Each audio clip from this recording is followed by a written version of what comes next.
Doutor, qual o custo contábil de uma holding familiar? O que devemos considerar como custo contábil? Esta é a questão. A constituição de uma holding familiar é uma estratégia amplamente utilizada para a organização e proteção do patrimônio, pois além de facilitar a sucessão patrimonial, ela também permite outras facilidades. No entanto, um aspecto essencial a ser avaliado antes de sua criação é o custo contábil, que envolve esta estrutura. Vamos aqui então apontar pelo menos 4 elementos que compõem o custo contábil. Primeiramente, nós temos os custos iniciais, que são aqueles que necessários a estruturar uma empresa. Dependendo do estado e do regime tributário escolhido, esses custos podem variar. Então nós não podemos aqui dizer custa X, custa Y.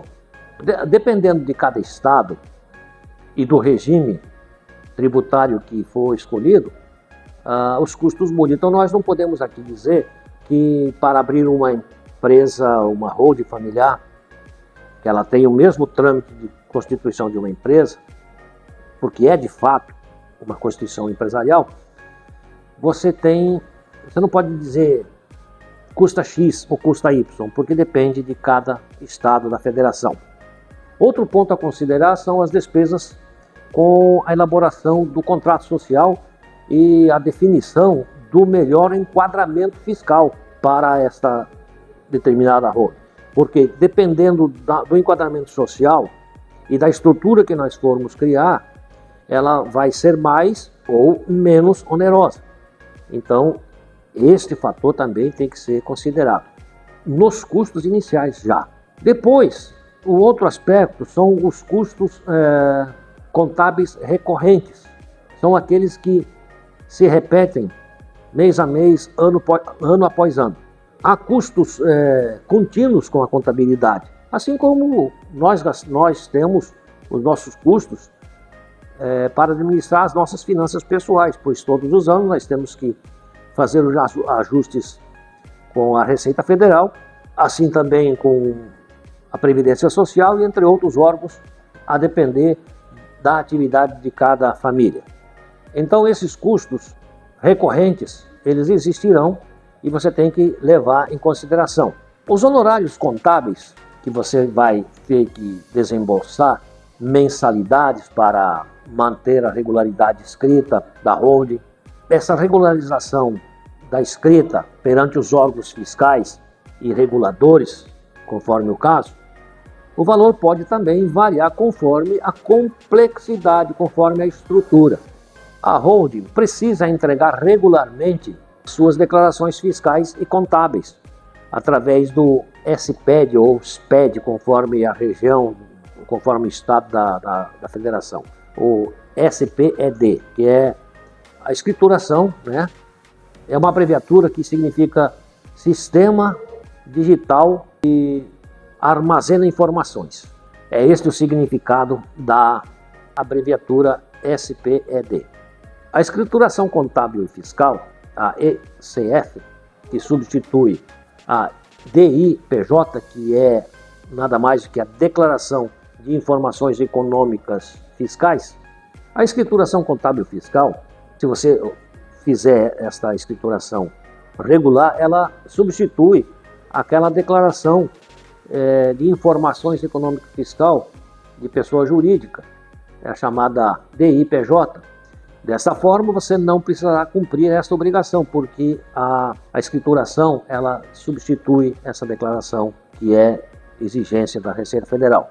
Então, ainda com relação aos custos contábeis recorrentes, temos a emissão de relatórios e demonstrações financeiras. Estas demonstrações elas são usadas mais para grandes estruturas, quando a holding familiar é de um volume muito grande de patrimônio. Então, ainda sobre a expedição de relatórios e demonstrações financeiras, a depender da estrutura que você escolher para a sua holding vai precisar fazer essas demonstrações financeiras detalhadas para garantir a confiabilidade fiscal e possibilitar um melhor controle da própria gestão patrimonial. O terceiro ponto aqui interessante a considerar é a tributação, os impactos do custo contábil, pois o regime tributário da holding influencia diretamente o custo contábil.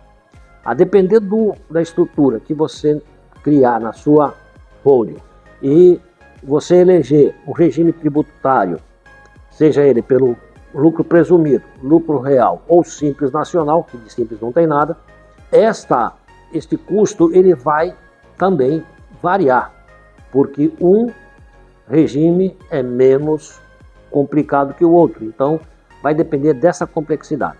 Existem diferentes exigências contábeis e tributárias a depender da eleição do regime tributário que você escolher. As holdings patrimoniais, por exemplo, elas costumam optar pelo lucro presumido, o que significa uma exigência maior da gestão contábil, porque ela é mais rigorosa. Além disso, a tributação sobre os rendimentos da holding pode gerar a necessidade de planejamento tributário contínuo, o que inevitavelmente vai implicar nos custos adicionais com consultorias. E por fim, como quarto ponto a considerar, esta é uma situação mais voltada para as grandes holdings, mais volumosas, são os custos com auditoria e compliance. Esta expressão vem do inglês compliance, que significa nada mais, nada menos do que fazer com que as coisas sejam feitas dentro da regularidade da lei. O brasileiro gosta de importar, principalmente do setor financeiro, estas expressões do inglês. Então nada mais é do que uma forma de fiscalização, além da auditoria, uma fiscalização para que as coisas andem dentro da regularidade, dentro da lei. Estas situações de auditoria e compliance é exclusivamente ou prioritariamente utilizada nas grandes corporações, ou seja, nas holdings de grande volume patrimonial ou múltiplos sócios.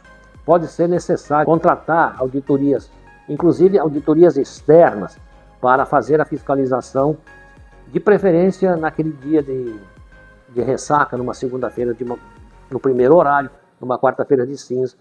Eu espero ter te ajudado e assim eu agradeço a sua paciência e até a próxima.